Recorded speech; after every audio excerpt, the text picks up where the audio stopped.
the hypothesis. Let's say, for instance, my hypothesis, one of my hypotheses is, one of my null hypothesis, or my hypothesis, my null hypothesis is there is no significant difference in the level of verbal sexual harassment experienced by college students when grouped according to age. Okay, so if this is my hypothesis, basically we uh we are talking about comparing. We are looking for the difference. If there are significant differences between the responses ng respondents based or according to their age. Ano po? Okay, let me open the data that I have here. Again, this is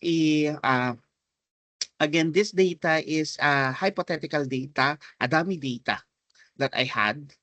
Okay, so since two groups, assuming na assuming na na-met ng data, na-met ng data yung basically assuming na na-met niya yung data distribution, assuming na yung data is normally distributed, since this data is two groups, uh, uh,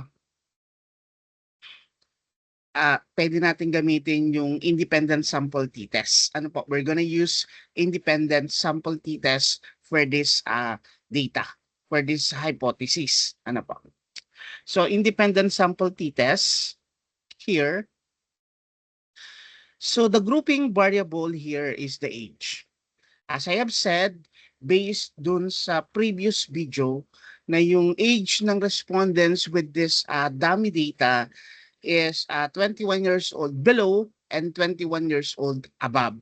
Categorically speaking, we have two groups of respondents. Ano pa? So, okay, let's put it here.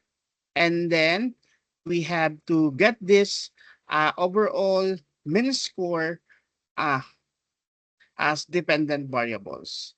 So, as you can see here, this is the dependent variable, this is the independent sample t-test. Ano pa?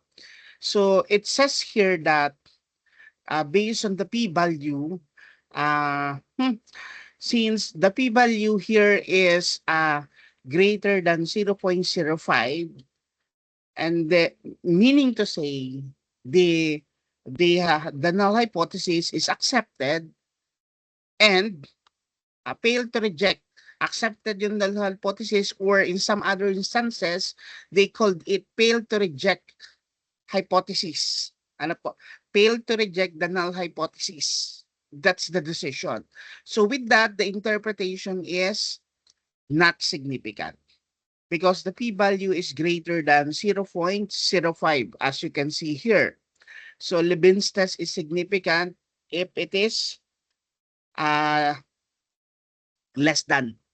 So the degrees of freedom, 48, and then statistical value is negative 0.311.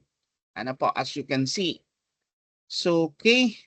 You can also take a look on this effect size. Ano po, the effect size based on Cohen's D is negative 0.0878. Ano po.